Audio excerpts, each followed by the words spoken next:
Je suis beaucoup en mode pourquoi pas moi et pourquoi pas. Je peux me lancer parfois dans un projet en disant bah tiens, j'ai envie d'aller dans cette direction et hop, je prends cette commande-là et cette option d'y aller. Je sais pas vraiment pourquoi j'y vais, pourquoi je le fais, mais il y a cette intuition qui me dit vas-y et qui me possède et qui me précède parfois même, qui pour me montrer la voie. Donc j'y vais. Bienvenue sur Pourquoi pas moi. Je suis Charlotte Desrosiers, la fondatrice de Pourquoi pas moi. Pourquoi pas moi, c'est un podcast avec des témoignages sans coupe, des véritables coulisses de ceux qui ont osé écouter leur petite voix et qui ne le regrettent pas. C'est un bilan de compétences, nouvelle génération, trouver ma mission de vie et écouter ma petite voix, finançable à 100% avec votre CPF. C'est un livre. Et si je changeais de métier, redonner du sens à son travail. C'est le TEDx, je n'ai plus peur du dimanche soir. Et c'est une newsletter hebdomadaire. Pourquoi pas moi? L'invitation à écouter ta petite voix. Je suis tellement heureuse de partager avec vous cet épisode avec Anne. Cela faisait plusieurs années que je souhaitais la voir derrière mon micro, étant une fidèle auditrice de son podcast. Vous allez découvrir une personne avec une très grande humanité qui sait écouter son intuition. Anne a su se réinventer tout au long de sa vie pour être la magnifique femme qu'elle est aujourd'hui. Notre temps étant limité, nous n'avons pas pu aborder tous les pans de sa vie si riche. Suite à une école de commerce, Anne a commencé à travailler dans des grands groupes, jusqu'à monter une première start-up. Sa quête de sens l'a poussée à faire un break avec son mari et faire en quelque sorte le tour du monde. À son retour, elle décide de fonder le média Féminin Bio. Aujourd'hui, Anne est la fondatrice de Métamorphose, auteure et directrice d'édition chez Erol. Je ne vous en dis pas plus. Je vous souhaite la bienvenue dans l'univers d'Anne Guéquer. Bonjour Anne. Bonjour Charlotte. Est-ce que tu pourrais nous parler de l'objet que tu as choisi pour te présenter, s'il te plaît? Alors, je l'ai pas avec moi, tiens, j'aurais dû le prendre. J'ai choisi un scarabée, puisque je suis très inspirée par cet insecte depuis maintenant, je dirais, je crois mes 25 ans. J'étais place de la Bourse à Paris parce que je travaillais chez Bertelsmann à l'époque pour une librairie en ligne qui s'appelait BOL, Books Online. Et j'étais allée dans un restaurant égyptien. Et en rentrant, mais il ne faisait pas ça à tout le monde, un des serveurs ou le patron du restaurant, je ne sais plus, m'avait offert un petit scarabée, m'avait dit garde-le toute ta vie, il te protégera et il restera avec toi. Et c'est vrai que ça m'avait beaucoup interpellée et j'ai cheminé avec cet objet depuis lors, depuis toutes ces années, notamment quand j'ai eu la joie de pouvoir enfin aussi aller en Égypte et approfondir le sens de cet insecte symboliquement, hein, qui pourrait avoir plusieurs sens, mais en tout cas globalement, il est aussi le sens de la renaissance, du renouveau, de ce qui va à l'intérieur de nos ombres, au sens aussi peut-être jungien du terme. Et puis ce qui renaît chaque jour au soleil. Pour les Égyptiens, il était aussi le symbole du dieu Khépri.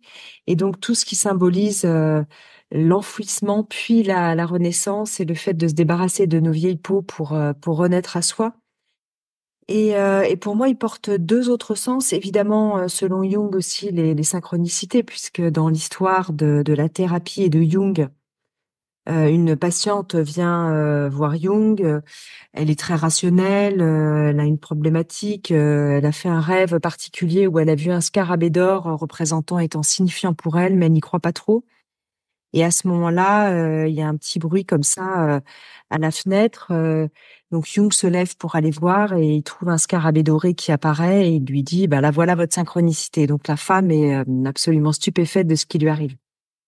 Et puis pour moi, une dernière signification, moi qui suis chrétienne, et le scarabée est aussi pour moi le symbole du Christ, hein, puisque le Christ sur la croix, c'est aussi la symbolique de tout ce qui meurt et qui porte l'espérance de la Renaissance.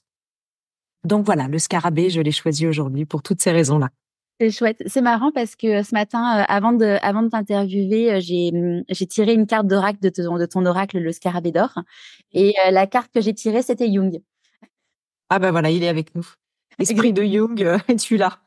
Et comme je Alors disais, c'est vrai que j'en ai fait un oracle ensuite de oui, cet objet, de ce symbole qui m'inspirait beaucoup. J'ai publié le livre d'une copine, Emmanuelle Japper, qui est aussi autour du scarabée.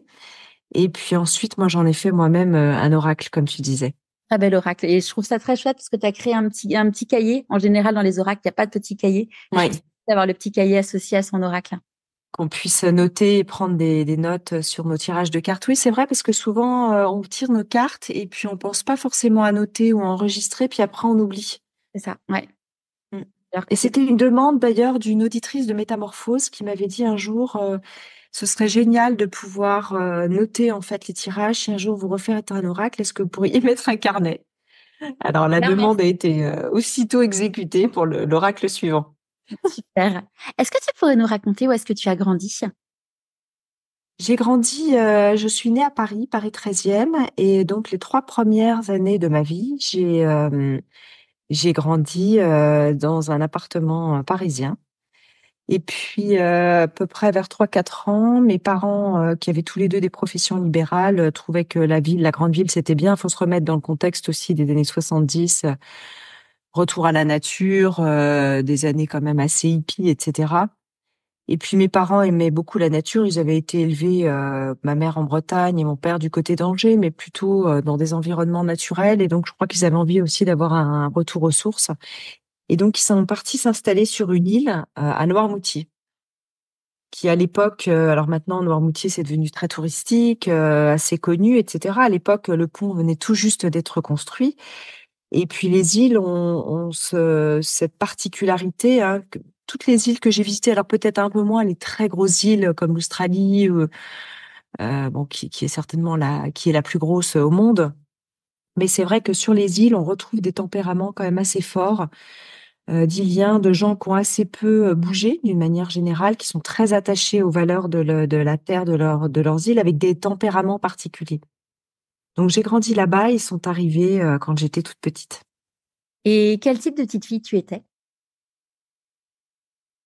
Alors d'après mes parents et maman m'en a reparlé il y a pas longtemps, c'était drôle comme ça spontanément en disant que j'étais aussi une petite fille un peu ovni pour elle parce que j'étais très très indépendante, très jeune, assez casse-cou, plutôt un peu garçon manqué, n'ayant pas peur d'aller explorer le monde. Elle se souvient que vers 3 ans, elle me surveillait sur le trottoir et j'allais, alors à ce moment-là, on était, je crois, déjà à Noirmoutier, donc c'était peut-être plutôt vers 3 ans et demi.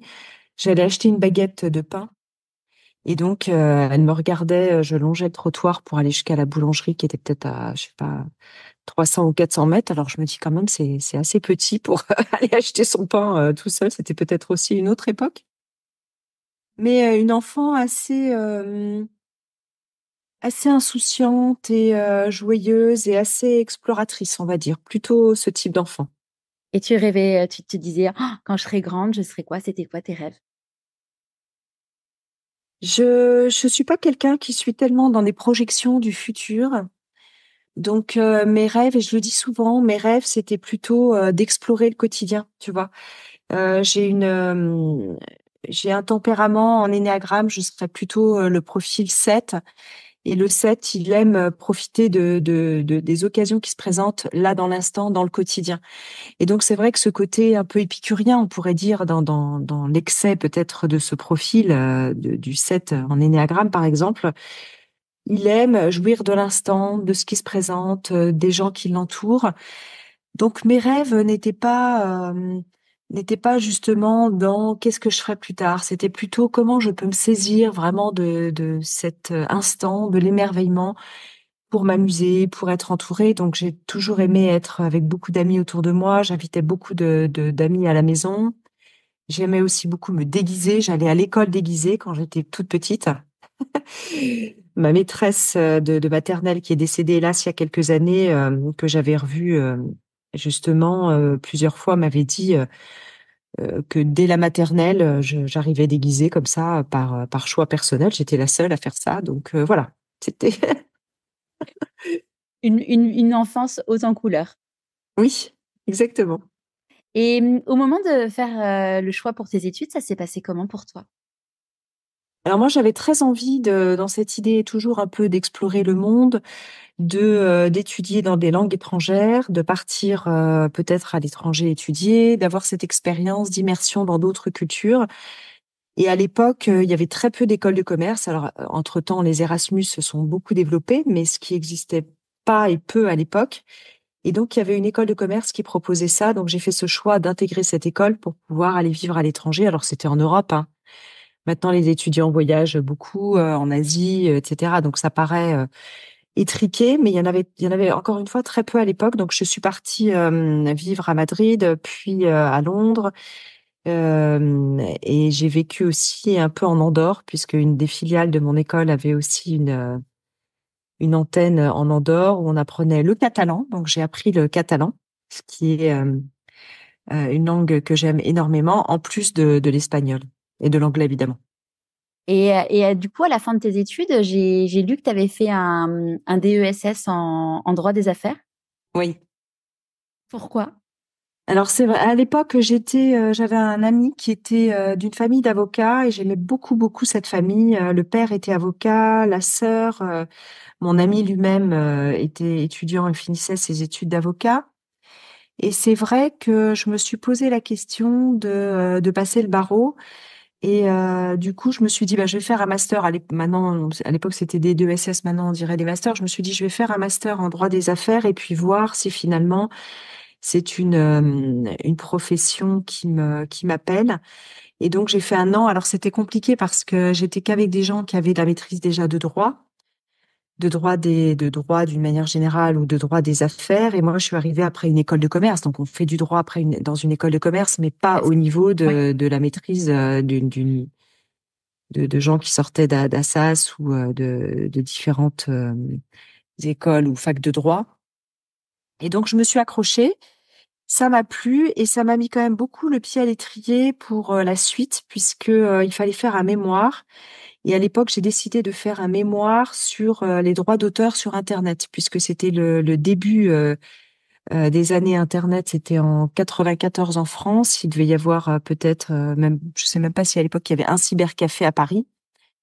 Mais il y avait cette vague dont on commençait à parler, donc peu de gens avaient entendu parler. C'était démarrage aux États-Unis, et c'est vrai que ça a été pour moi une incroyable découverte en me disant mais qu'est-ce que c'est que ils appelaient ça les autoroutes de l'information. Il y avait eu un livre de la journaliste Dominique Nora à l'époque qui s'appelait Les autoroutes de l'information. J'ai lu ce livre et qui m'a ouvert tout un univers et des portes. Et je me suis dit, j'ai envie de travailler dans ce secteur-là. Donc, j'avais fait un mémoire sur les droits d'auteur sur Internet en 94.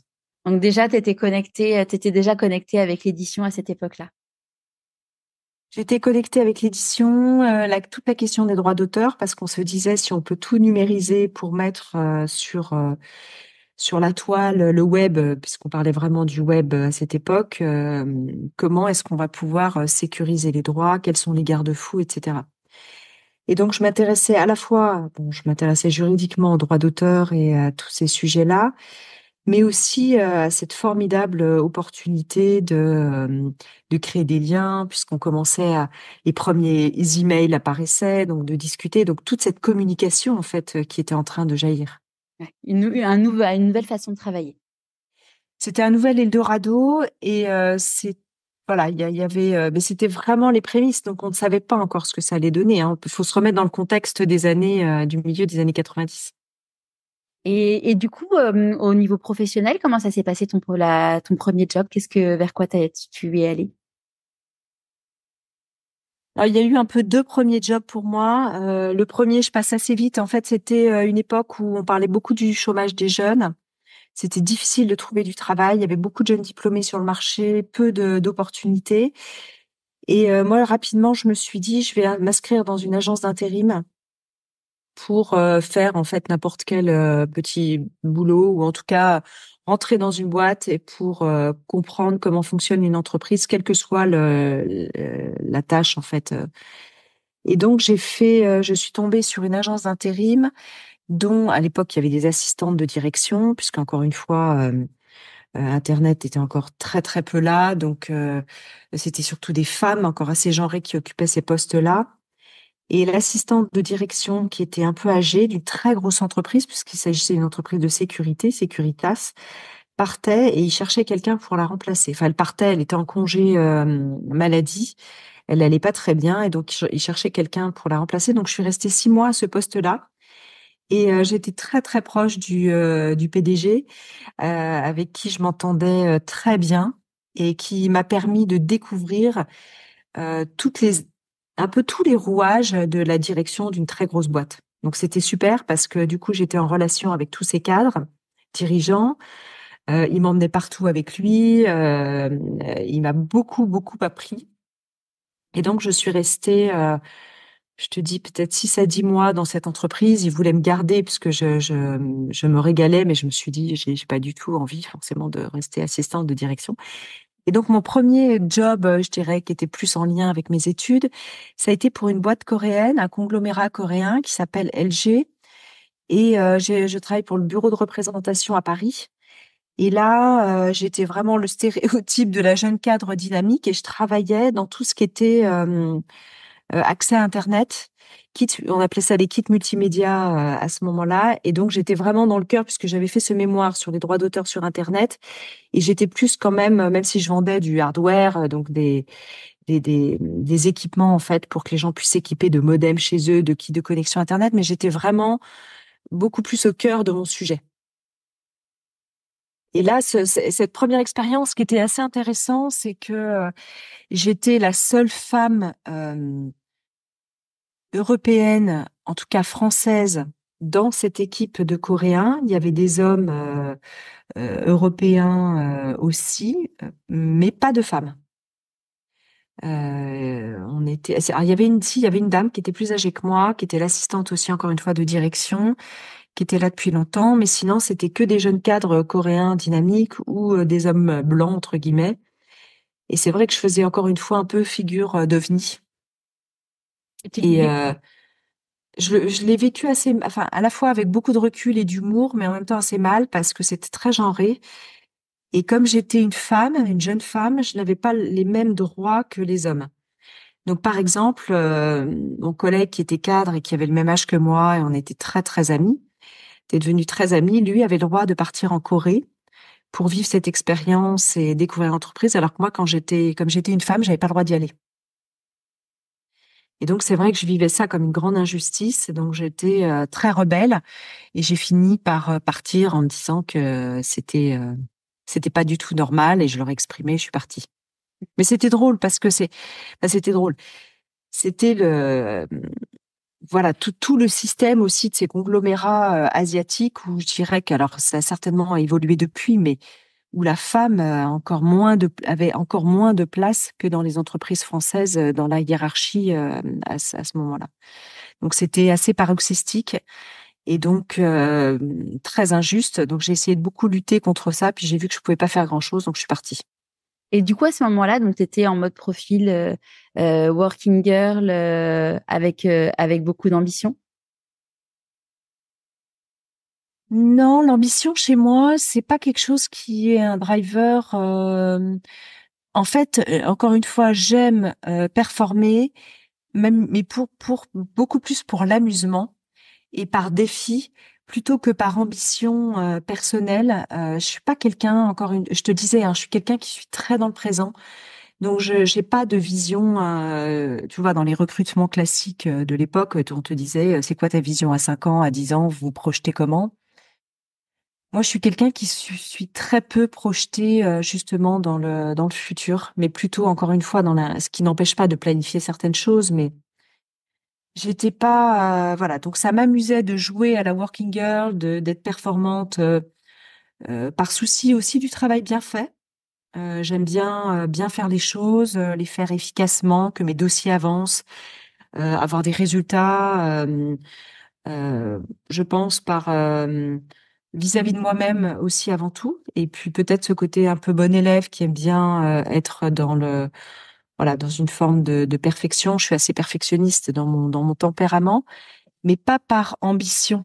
Hein, donc c'était pas la working girl, c'est pas du tout moi ça qui veut gravir les échelons, y arriver, faire sa place, jouer des coups de.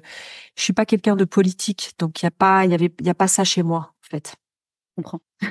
Et ton dernier job, t'as travaillé chez Vivendi, je crois. Mhm. C'était ton dernier job avant de monter une entreprise, enfin la première entreprise que tu as créée. Oui, c'est ça. Mon dernier job, en fait, ça a été tout un parcours chez Vivendi. J'ai rencontré mon patron qui, lui, avait fait Harvard Business School, qui revenait des États-Unis, donc avait bien connu ce début de la vague Internet et qui cherchait à constituer une équipe au sein de Vivendi. Il s'appelle Fabrice Cavaretta. Il est prof aujourd'hui d'entrepreneurship et assez connu sur ces sujets-là, auteur de livres depuis. Mais à l'époque, il était tout jeune aussi, il débarquait des US et donc il avait un profil idéal pour monter des startups au sein de grands groupes. Et donc, j'ai été sa première recrue dans ce projet au sein de Vivendi, qui était de créer un fournisseur d'accès Internet à l'époque chez CGTEL. Et on était toute une bande de jeunes, on était entre 15 et 20. Et c'était génial parce que c'était toute la vague des débuts Internet de la fin des années 90 et on a fait plein de choses, y compris cette librairie en ligne dont je te parlais avant l'arrivée d'Amazon en France, avant l'arrivée même de la Fnac sur le marché des librairies en ligne, avec une grande conscience à l'époque aussi de soutenir les librairies indépendantes. Donc c'était une librairie en ligne, mais qui avait, je dirais, un autre parti pris que l'a eu peut-être Amazon par la suite. Et on s'est beaucoup amusé avec euh, énormément on avait des gros budgets puisque, comme je te disais, c'était les vagues Internet, mais il y avait beaucoup de créativité. On était un peu des pionniers. Il y avait cette vision qu'il portait lui. On défrichait tout un marché qui était cet Eldorado d'Internet. Et je me suis beaucoup amusée. Et en même temps, c'était des années où je m'interrogeais beaucoup, en tout cas moi à titre personnel, sur ma spiritualité. Et donc ça cohabitait. Il y avait ces deux qui cohabitaient à ce moment-là très fortement déjà.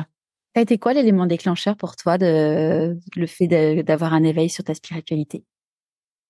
J'ai une amie qui, alors bon, j'étais dans un terreau familial où mes parents et notamment maman s'interrogent toujours beaucoup sur ces questions existentielles, passionnés de philo, de grands penseurs, de figures mystiques, d'intellectuels, voilà. Donc c'est vrai que je pense que cette quête maternelle m'a beaucoup touchée, m'a aussi beaucoup inspirée à travers mes lectures depuis que je suis vraiment enfant. Donc ça, c'est une première chose. Et donc moi, j'étais beaucoup en quête aussi. J'étais passionnée de philo en première et en terminale. Je me suis posé la question aussi de faire des études de philo à un moment donné. Donc c'est vrai que tout ça a été quand même à l'intérieur de moi en très forte gestation, de lire des grands penseurs aussi, adolescente, jeune adulte. Et puis ensuite, j'ai une amie très proche qui a décidé de devenir bonne sœur et qui est rentrée dans les ordres. Et c'est vrai que ce choix de vie m'a beaucoup interpellée. Elle avait 22 ans, j'en avais 24 ou 25. Et je me suis dit, mais comment est-ce qu'on peut avoir une vocation comme ça si jeune? Est-ce que moi aussi j'ai une vocation? Et par quoi finalement cet élan? Là où ça m'a interpellée, c'est est-ce que moi aussi je suis appelée, aujourd'hui on parlerait de mission de vie, tu vois, en ce sens-là. À l'époque, on parlait plutôt de vocation. En tout cas, dans le côté religieux et spirituel, c'était quelle est ta vocation? Quel est ton talent, en fait, hein? La Bible appelle à ça. Quel est Mm. ton talent? Et donc, je me suis dit, bah, finalement, quel est mon talent? À quoi suis-je appelée? Où est-ce que peux être la plus utile à moi-même et aussi au monde? Et le Et talent, c'est j'avais, vraiment dans la Bible, ce qu'ils disent, c'est qu'il faut que le talent soit cultivé parce que si tu ne cultives pas ton talent, il ne va pas grandir. Donc, on est avec des talents, mais il faut les découvrir pour les cultiver, pour pouvoir les offrir au monde.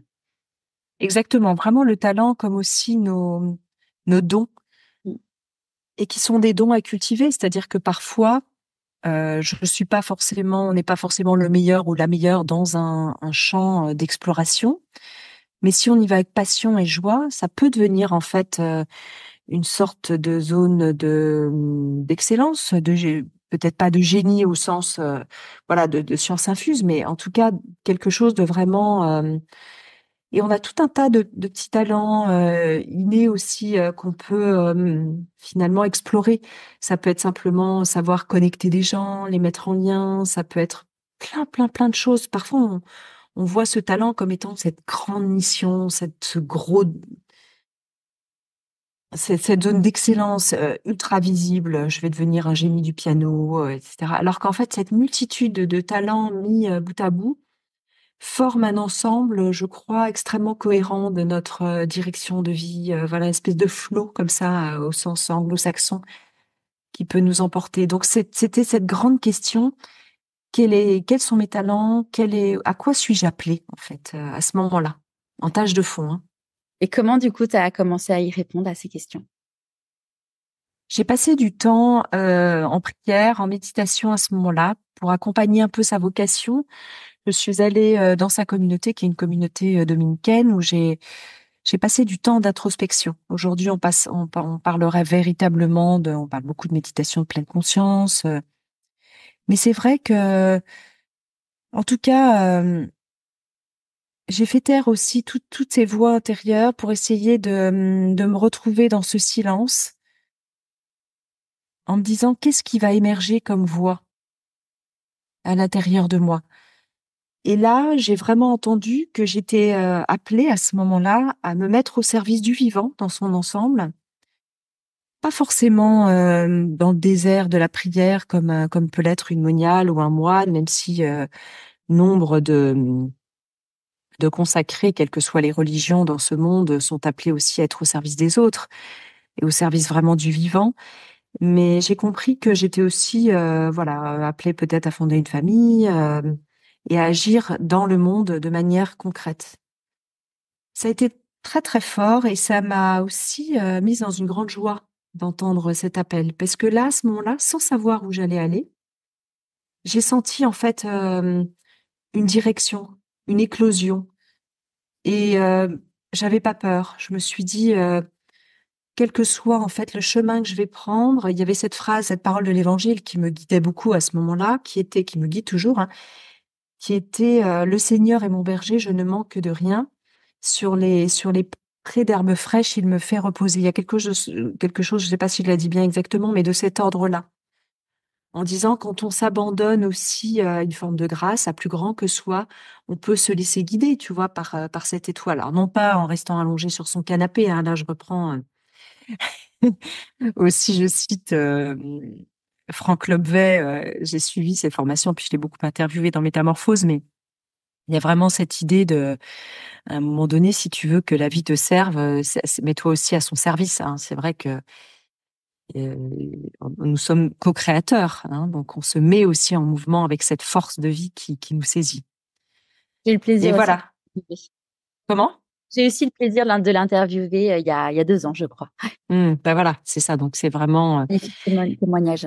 voilà, lève-toi du canapé. C'est le fameux aussi lève-toi et marche, hein, puisqu'on est on était dans ce parallèle avec la Bible. Tu parlais très bien des talents tout à l'heure, mais il y a aussi cette parabole à travers Lazare qui est mets-toi en route, hein, si tu veux, marche ton chemin. Hein, marche ta parole, marche ton chemin. Ça me fait penser à Philippe Croison qui a passé, suite à son accident, qui a passé 6 ou 7 ans allongé sur son canapé. Donc Philippe Croison qui a eu un très grave accident, il a perdu ses bras et ses jambes. Et en fait, un jour, il s'est dit, mais en fait, il avait essayé de se suicider, il n'avait pas réussi. Puis il s'est dit, mais en fait, je vais faire quelque chose de ma vie. Et il a commencé à avoir un projet de traverser la Manche à la nage. Et puis après, il a entrepris la nage. Il a nagé entre chaque continent. Et aujourd'hui, c'est un conférencier. Il fait une conférence par jour, je crois, quelque chose comme ça. C'est incroyable. Il est très, très inspirant. Et je pense que c'est un bel exemple en effet, tu peux transformer ta vie, quoi qu'il se passe. Et si alors, en marchant, entre guillemets, pour lui. Mais voilà. En tout cas, avec de la volonté, on peut faire des belles choses. Mais tu vois, cette question de volonté, est-ce que tout procède de la volonté propre? C'est une vraie question parce que parfois, certains ou nous-mêmes, nous avons de tels empêchements que la volonté propre ne suffit pas. Et qu'est-ce qui fait que certaines personnes ont cette capacité de résilience, hein, on en parle très bien Boris Cyrulnik, et d'autres pour qui, malgré une envie, ont de tels empêchements, de tels traumas. J'en discutais avec un ami qui est médecin psychiatre et qui disait faut faire attention aussi avec ce concept de résilience parce qu'on peut vite arriver à cette conclusion qu'avec la volonté, on peut tout. Mais pour que la volonté se mette en marche, il faut qu'elle ait déjà un ressort, quelque chose qui sous-tende cette envie. Et chez certains, cet élan vital a tellement été traumatisé ou brisé qu'il y a quelque chose qui n'est plus possible et qui reste compliqué. Alors, c'est sûr que quand on voit ces exemples dont tu parlais, euh, ça donne envie, c'est extraordinaire. Et chez cette personne, ben voilà, quelle beauté de voir cette volonté qui s'est incarnée. Et chez d'autres, ce ne sera pas forcément toujours possible. Et Il y a ça reste aussi pas- mystérieux, tu vois. Il y a aussi une inclinaison par rapport à ce mystère de l'empêchement, je trouve. Ouais. Bon, tu as énormément exploré de choses à travers le monde et en termes de pratique justement pour apprendre à te connaître et justement aller explorer ces traumas. Moi, je suis pas une grande traumatisée, donc je peux pas parler d'exploration de mes propres traumas. Je vois que notre humanité est une humanité en tout cas blessée, sûrement par essence du fait de notre incarnation. Nous sommes séparés de la source, séparés nous sommes incarnés dans une forme de dualité, et nous cherchons toujours une forme d'homéostasie. On pourrait dire aussi l'alchimie, en tout cas le fait de pouvoir réunir chez nous nos parties d'ombre et lumière. Donc c'est vrai que dans un travail à la fois personnel, introspectif, de mes blessures, de mes empêchements, de mes croyances, de mes conditionnements, à la fois pour mieux me comprendre, mais aussi dans une perspective d'évolution. Parce que je crois que le fameux connais-toi toi-même du fronton de Delphes, qui est cet oracle, entre guillemets, qui nous inspire à travers cette parole, il permet de dire quand je deviens peut-être un peu plus conscient de qui je suis, de quel bois je suis fait, de la manière dont j'ai été façonné, sculpté par mon histoire, par la vie, par mes ancêtres, par tout ce qui me constitue, je peux aller au monde un peu plus conscient de qui je suis. Alors, on fera jamais le tour de soi, on ne se connaîtra jamais véritablement. L'autre reste un mystère pour nous, mais nous restons aussi un mystère pour nous-mêmes. Je crois profondément ça. Euh, et que nous n'avons pas forcément l'ensemble de, de. C'est comme si on était si on prend l'exemple de Matrix, hein, on est dans cette matrice, on est comme dans un multivers ou c'est cet univers où on reste avec une compréhension limitée de la réalité et de la vérité. Donc on peut avoir une intuition profonde de ce qui habite ce mystère, de ce qui nous habite, mais nous restons voilà comme avec un voile en fait sur qui nous sommes et pourquoi en fait le sens de tout ça.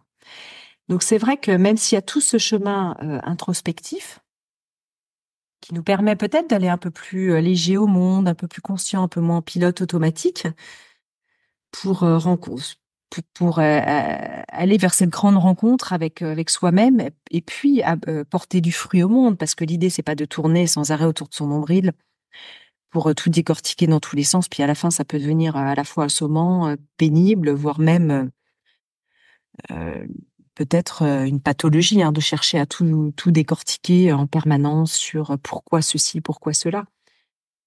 À un moment donné, Krishnamurti, ce grand penseur indien, parlait de se libérer du connu, hein. Donc il y a aussi tout ce que je sais de moi et puis laisser tout ça là pour aller au monde tel que je suis. Avancer. Ouais. Avancer, s'émerveiller, tout simplement être là, expérimenter l'amour, peut-être incarner d'autres choses. Dans ton parcours de vie professionnelle, tu as donc créé une entreprise et puis à un moment donné, avec ton mari, vous avez décidé de tout quitter et de partir de faire un break pendant 3 ans. Alors oui, on est parti sur un coup de tête s'installer à Barcelone. On avait vendu tous les deux nos startups, puisqu'après l'expérience Vivendi, j'ai monté une première startup à cette époque, plutôt dans les nouvelles technologies. avec un ami associé qui est toujours mon associé aujourd'hui d'ailleurs dans Métamorphose, donc un ami avec qui je chemine Folco depuis très longtemps.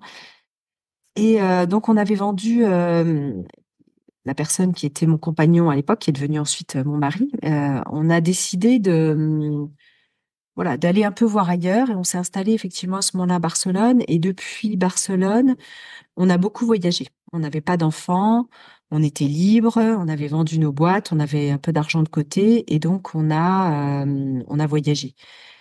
Et c'est vrai que on est parti un peu voilà sac à dos, parti en Inde, on est parti au Sri Lanka, on est parti en Nouvelle-Zélande, en Australie, au Canada. On a gentiment comme ça exploré et à ce moment-là, moi j'ai eu un appel, on parlait d'appel tout à l'heure et de ces grands moments où on ressent comme ça profondément quelque chose qui nous tombe un peu dessus. Et c'est vrai qu'à ce moment-là, j'ai entendu, je dirais, un appel un peu de la terre. Ça va? Oui, c'est bon. Excuse-moi, je regarde mes questions à côté. Excuse-moi. Ah, pardon, non, non, je me Oui, disais, je croyais désolée. qu'il y avait quelqu'un Non, non, non, non. qui te parlait. Hein. Je me disais, Non, non. arrête. Seule avec toi, désolée. Non, non, il n'y a pas de souci. J'ai ressenti à ce moment-là un appel très fort de la terre mère Gaïa, hein, comme si cette terre vivante était cette terre, cet organisme vivant qui est notre biosphère, dont parle très bien Jean-Pierre Gou, m'appelait en disant il y a des choses à faire aussi à mon service pour nos écosystèmes. C'était le début des années 2000. On parlait pas du tout d'écologie comme on parle aujourd'hui. C'était plutôt des politisés un peu plus extrémistes qui parlaient d'écologie à l'époque, mais on n'avait pas du tout cette conscience qu'on est embarqué. Alors oui, il y avait déjà eu des écrits importants sur le sujet, mais en tout cas, c'était pas du tout grand public. Et moi, c'est vrai qu'en voyageant, j'ai vu aussi dans certains endroits de la planète, et c'était déjà le cas en France, mais je l'avais peut-être pas vu à ce moment-là. J'ai vu des écosystèmes ravagés par des excès humains. J'ai vu des paysans dans une forme de détresse. Euh, j'ai discuté aussi avec des personnes, notamment des femmes, qui avaient ce très grand respect pour le vivant, qui utilisaient cette alliance avec les plantes, avec la terre, mais dans un respect total pour se soigner, pas en essayant de breveter le vivant, pour soigner leur famille. Et je me suis dit, ben, cette alliance, en fait, avec notre écosystème, notre terre-mère, notre vaisseau, puisqu'on est tous embarqués sur cette terre, nous sommes un. Au-delà de nos frontières, nous sommes embarqués. Si on se met en position méta avec cet overview effect qu'ont eu justement ces astronautes, dont parle très bien encore une fois Jean-Pierre Gou dans ses livres, on se rend compte que nous sommes un avec cette cellule, cette terre-mère, encore une fois Gaïa, qui nous nourrit, qui nous apporte tant. Et je me suis dit, mais comment je peux faire alliance, en fait, véritablement, et me mettre à ce service du vivant, au service du vivant. Et donc, en rentrant en Europe, mon grand-père était pharmacien et donc il était passionné des plantes, il allait beaucoup dans la nature et je me suis dit, finalement, on a perdu ce lien très intime avec le vivant. Comment est-ce que je peux me mettre au service de tout ça? Et j'ai rencontré beaucoup de gens qui travaillaient avec les plantes, des passionnés avec la botanique ou avec les abeilles, et qui faisaient ça dans un respect absolument ultime. Et à ce moment-là, j'ai eu l'idée d'aller à leur rencontre. Et ces gens-là, souvent, fabriquaient des produits de bien-être, des produits de beauté, mais aussi pour aller mieux et des remèdes pour se soigner. Et j'ai eu envie de les mettre en avant à travers un premier livre que j'ai écrit à ce moment-là.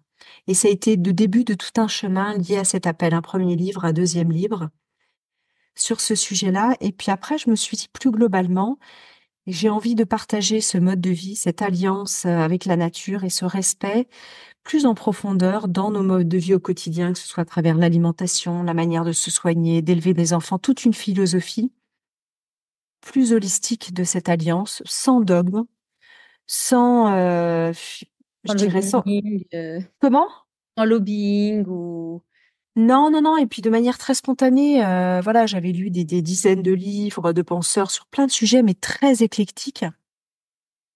Euh, Et je me suis dit, bah tiens, il manque un média de référence en fait sur ces sujets-là. Et c'est à ce moment-là que j'ai fondé en 2007 le média Féminin Bio. Voilà. qui pouvaient finalement... Alors moi, à l'époque, j'avais eu des premiers enfants, deuxième enfant, troisième enfant. Et j'avais aussi envie, à ce moment-là, de mettre à disposition des parents toute cette façon de vivre, tous ces outils du quotidien, toute cette façon de mieux consommer green, de se poser des questions sur comment j'ai envie d'élever mes enfants, est-ce que j'ai envie de les allaiter ou pas, comment j'ai envie de mettre au monde cet enfant qui arrive, comment j'ai envie de le soigner, etc. Et de donner aussi des clés pour un mode de vie plus harmonieux. Encore une fois, sans dogme, simplement de partager. Hein, moi, je suis associée à aucun mouvement. J'ai horreur de tout ce qui est enfermant. J'aime la biodiversité de la terre, du vivant. Donc, j'aime la biodiversité dans la pensée aussi. Je n'aime pas du tout ce qui peut être enfermé, qui dit aux gens, allez dans cette direction. Moi, je suis croyante et je l'ai dit tout à l'heure, j'ai une forme de foi personnelle, mais voilà, qui n'est pas du tout dogmatique. Et d'où t'est venue l'idée de créer le podcast Métamorphose? C'est vrai, je peux faire un tout petit... Non. Oui, oui, vas-y. Faire une micro-pause ou Oui, pas? bien sûr, vas-y, vas-y.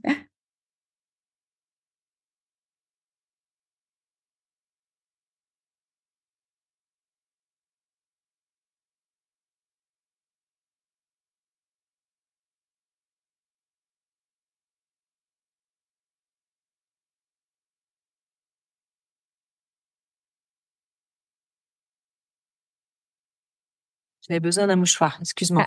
Pas de souci. Oui, je te demandais d'où t'était venue l'idée de créer Métamorphose, le podcast. C'est vrai qu'au sein de ce média féminin bio, j'avais des conversations intimes avec des gens extraordinaires depuis plus d'une dizaine d'années, presque, oui, un peu plus d'une dizaine d'années. Et je trouvais que quand on avait ces conversations très intenses, intimes, de tous ces passionnés, que ce soit dans le domaine de la psychologie, de la conscience, de l'alimentation saine, tous ces champs exploratoires qui me passionnaient, je trouvais que dans l'écrit, on perdait peut-être un peu une forme d'essence dans les mots, parce que déjà dans un format papier ou web, on est quand même contraint par le nombre de signes, donc il faut choisir. Et puis on n'a pas forcément l'essence de tout ce qui s'est joué dans la joie de l'instant. Tu vois, ce matin, je suis arrivée en te disant, oh, je suis pas très réveillée. Forcément, ça ne se ressent plus forcément dans les mots quand tu as eu cet échange où la personne était avec l'énergie avec laquelle elle est dans le moment où elle est là. Et à ce moment-là, je lis un article dans un magazine féminin qui dit que les podcasts reviennent en force. On est en 2018. Les podcasts, c'est pas nouveau. Ça existe depuis le début des années 2000 aux États-Unis. C'est pas une idée qui est nouvelle, mais c'est vrai que c'est pas forcément très populaire. Pas très développé, on va dire. Et là, je lis que c'est en train de revenir en force et je me dis, mais c'est exactement ça. Moi, j'ai toujours aimé le média radio. C'est vrai que à une époque, j'avais fait des chroniques pour la radio. On m'avait demandé à plusieurs reprises et j'adorais ça, j'adorais ce média. Et je me suis dit, ben voilà, il y a quelque chose de l'ordre de l'évidence. Et à partir du moment où cette idée vraiment je l'ai reçue de cette manière-là, mais ça a été une évidence. Je me suis mis en chemin, je me suis formée. Et tout de suite, Métamorphose a été un succès immédiat, je dirais, dans les 15 jours qui ont suivi la publication des premiers épisodes. Mais je pense parce que j'arrivais aussi avec tout ce bagage de ces presque 15 ans d'interviews, de féminin bio, de connaissances, en fait, de tout cet écosystème, de ces personnalités aussi, certaines qui me faisaient confiance, certains qui étaient devenus des amis. Et donc, c'était pas une opportunité business. C'était vraiment quelque chose qui était une évidence, en fait, sur mon chemin de suivre ce cœur-là et de partager au plus grand nombre toutes ces conversations intimes que j'avais absolument passionnantes. Je me suis dit, je ne suis pas la seule, en fait, à pouvoir avoir la chance d'entendre ces gens-là. Je veux le partager avec le grand public. C'est né vraiment de cette intuition. Super. On te remercie tous. Enfin, tous tes auditeurs te remercient. Et pour petit aveu, tu es le seul podcast que j'écoute. Je t'écoute en nageant. J'ai des écouteurs spéciaux pour aller nager. Et En nageant, ouais, c'est super de ouais. faire ça. Donc du coup, je nage avec toi et tes invités. Donc merci pour ces beaux moments. Comment t'écoutes ton intuition? J'ai une intuition qui est particulière. Peut-être qu'elle est comme ça chez tout le monde, mais elle est assez coquine parce que j'ai une intuition qui a tendance parfois à me posséder. C'est-à-dire qu'une fois que l'idée, la graine est plantée, c'est comme si je n'avais plus mon libre arbitre et qu'elle me disait, tu dois aller là. Et parfois, je résiste en disant, arrête de... C'est presque un processus, tu vois, où je suis obligée de négocier avec elle.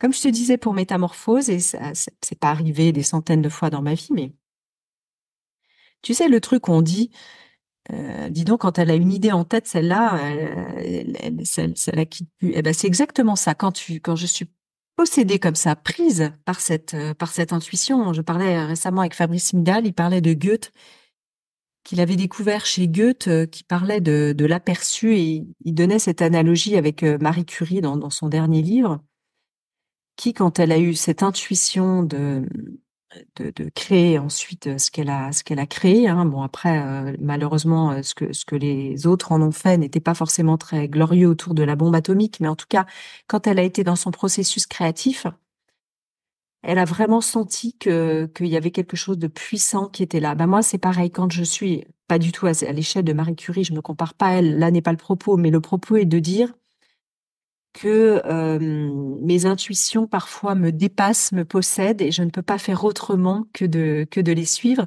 Et souvent, je sais qu'elles sont pour le meilleur pour moi. Donc, ce n'est pas de la possession au sens On est rassurés. de quelque chose qui serait mauvais pour moi. Je sais elle m'entraîne souvent vers une forme d'abondance au sens du fruit qu'elle porte pour la vie, pas d'abondance forcément financière, mais de fruits en tout cas pour le meilleur au niveau de la joie, de l'éclosion, de l'exploration. Donc voilà, les intuitions. Ensuite, quand j'ai vraiment besoin de me mettre à l'écoute, je sais que ce temps de recueillement, de se mettre au désert à travers, tu parlais de la nage à l'instant, le sport en tout cas est une partie très importante pour moi dans ma vie. Aller dans la nature, marcher dans le silence, dans la beauté, m'inspire énormément et me permet de me connecter profondément à mon intuition. Et ça, je dirais que j'ai pas trouvé mieux aujourd'hui que cette immersion dans la nature et dans la beauté pour me relier à plus grand que moi d'une certaine manière. Comment tu célèbres tes réussites?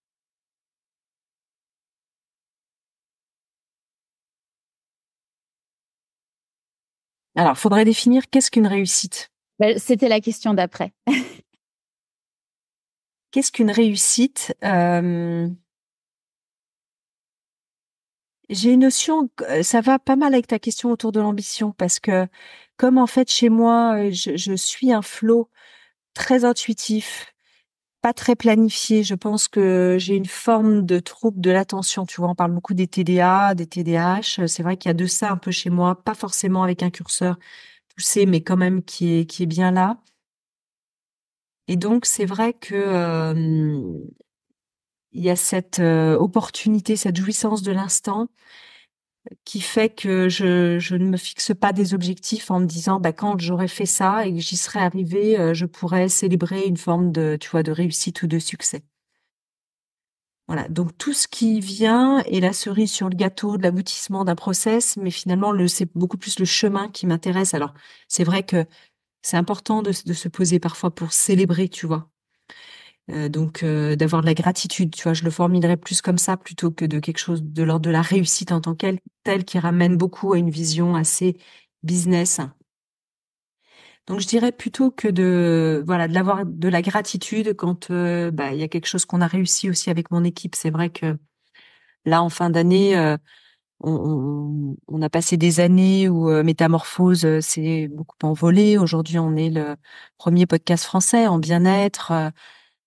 En psychologie, quête de sens. Donc, c'est sûr qu'on est troisième podcast français, toute audience confondue. Donc, c'est sûr qu'on aurait moyen de célébrer, de se dire, on le fait, on est content, mais on n'est pas dans quelque chose de l'ordre de l'autosatisfaction. Voilà. En fait, c'est le chemin qui nous fait tellement kiffer de faire par passion qu'on est plutôt là-dedans. Ouais. Tu vois, j'ai du mal à répondre à cette question sur comment est-ce qu'on célèbre véritablement la réussite en tant que telle. Je sais pas. En fait, je sais pas ce que c'est que la réussite. Je sais pas. Qu'est-ce que réussir? Hein, on peut, encore une fois, si je paraphrase Franck Lobvet, parce que j'aime beaucoup ce qu'il dit à propos de, est-ce qu'on peut échouer ou réussir sa vie? Ouais, Je sais pas. On peut que la vivre, hein, finalement, d'une certaine manière. ça m'avait beaucoup interpellée en lisant son livre, en effet, sur cette grande question, est-ce qu'on peut rater sa vie? À quel moment dans ta vie tu t'es dit pourquoi pas moi? Je crois quand je suis allée déguisée à l'école quand j'avais 3 ans. Pourquoi pas moi, tiens, pourquoi pas faire ce que j'ai envie de faire quand j'ai envie de le faire, sans déranger les autres, sans que ce soit en empiétant sur chacun doit être, je pense aussi à une forme de place, qui est sa façon d'être au monde, de créer. Si on voit la vie comme une œuvre d'art, finalement, un processus créatif complètement, à quel moment en prenant ma place, je suis profondément moi-même, un peu plus profondément soi-même, en étant quand même conscient qu'on reste un mystère pour soi. Mais c'est vrai que j'ai cette personnalité, en tout cas, je parle vraiment de personnalité qui a pas forcément à voir avec l'essence profonde, même s'il y a un dialogue essentiel entre les deux. Mais c'est vrai que je suis beaucoup en mode pourquoi pas moi et pourquoi pas. Je peux me lancer parfois dans un projet en disant, bah tiens, j'ai envie d'aller dans cette direction et hop, je prends cette commande-là et cette option d'y aller. Je sais pas vraiment pourquoi j'y vais, pourquoi je le fais, mais il y a cette intuition qui me dit vas-y et qui me possède et qui me précède parfois même, qui pour me montrer la voie. Donc j'y vais.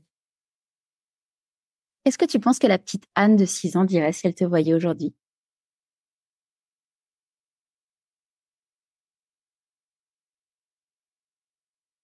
Bah certainement, elle me dirait tiens, tu vois, ton pourquoi pas toi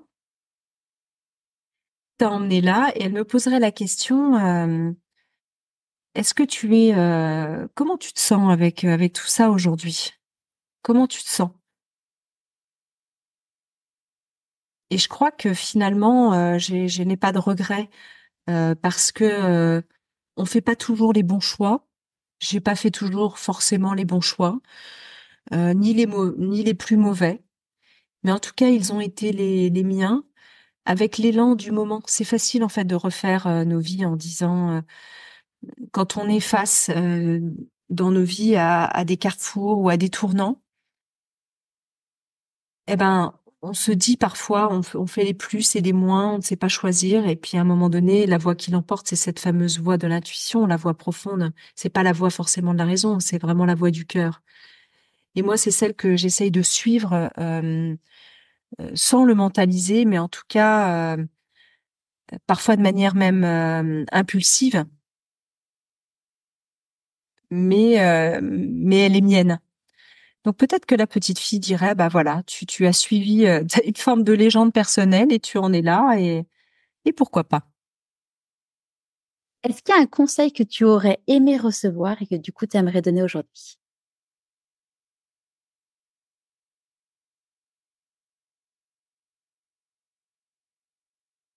Je crois pas beaucoup à la vertu des conseils des autres.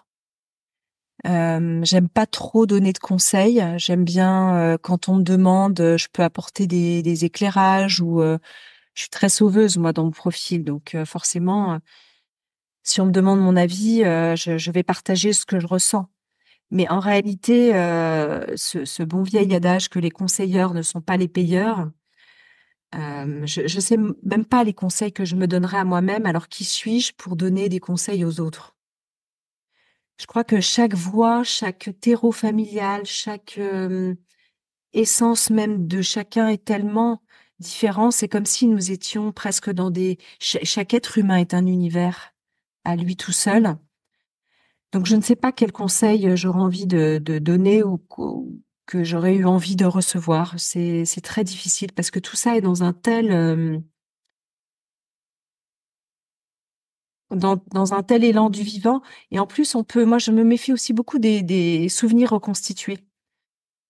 C'est-à-dire que entre ce que je ressens de la petite fille que je pouvais être quand j'étais jeune ou de la jeune femme et qui je suis véritablement aujourd'hui, je ne suis plus dans l'émotion de ce que j'ai vécu à ce moment-là. Boris Cyrulnik, encore une fois, lui, parle aussi de cela, de ce qu'on peut reconstituer comme souvenir. Alors parfois, ça peut être bien de reconstituer certains souvenirs, mais parfois, on peut imaginer qu'on aurait aimé ceci à ce moment-là, mais finalement, si on l'a pas fait de cette manière, c'est qu'on n'était pas dans dans cet élan émotionnel, spirituel, psychologique qui correspondait à cela. Donc, c'est vrai que de suivre profondément, d'essayer d'écouter cette voix profonde qui est à l'intérieur de nous, si tant est qu'on puisse l'entendre, et puis toujours cette question de qui parle à l'intérieur de moi, hein.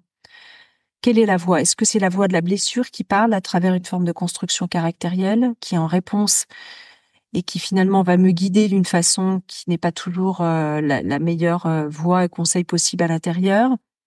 Est-ce que c'est une voix de discernement qui me parle? Est-ce que c'est une voix de ma créativité, de mon essence première, de ce qui me met en joie? Il y a tout ça, toute cette matière à discerner à l'intérieur de soi. Donc peut-être le conseil que je pourrais donner, hein, c'est celui qui est qui est la couverture de mon dernier livre, hein, qui est Va vie et deviens conscient de toi-même, qu'on ne peut être finalement que dans notre propre chemin de métamorphose à soi, avec cette volonté, cette envie ou pas d'exploration de qui nous sommes. Tu as fait une très bonne transition sur mon avant-dernière question parce que je vois l'heure qui tourne. Est-ce que tu aurais un conseil de lecture à partager avec nous? Donc moi, évidemment, je vous recommande ton dernier livre, Va vie et deviens conscient de toi-même, donc chez Erol, qui est vraiment une pépite pour pouvoir réfléchir sur soi. Bravo pour ce superbe livre. Et puis aussi, alors je l'avais sorti, j'ai sorti aussi dans les autres livres que tu as écrits que j'avais lus, c'est La fée qui ouvrait les cœurs, que j'ai trouvé c'est à la fois, il est à la fois aussi bien pour les enfants qui vont le regarder qui vont le lire avec un regard complètement différent du nôtre que pour nous. C'est une magnifique fable. Donc, je vous les recommande vivement. Merci beaucoup, c'est gentil. À toi. Et moi, je recommanderais un livre qui sort tout juste, que je viens de publier aux éditions Erol, puisque je suis directrice d'ouvrage et de collection depuis une quinzaine d'années là-bas.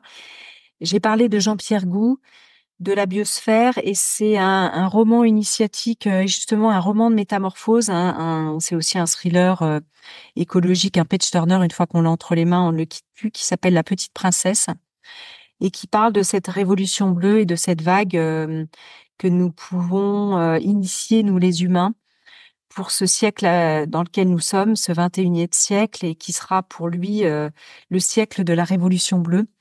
Jean-Pierre Gou, qui est ce chercheur, cet ex-chercheur en mathématiques, qui est écrivain, qui est aussi dirigeant d'une ONG qui s'appelle One Home, où il diffuse des images de la Terre vues du ciel pour qu'on ait cette fameuse préscience et cette fameuse overview effect, et qui sont des romans, moi je crois, aux utopies, aux nouveaux récits qui peuvent changer notre perception du futur et pourquoi pas nous permettre de changer la trajectoire de que nous sommes en train de prendre en tant qu'être humain. Donc c'est vraiment une lecture que je recommande chaleureusement, en tout cas si tu me demandes une lecture voilà dans l'instant, en ce moment, Spontanément. qui peut être inspirante, oui.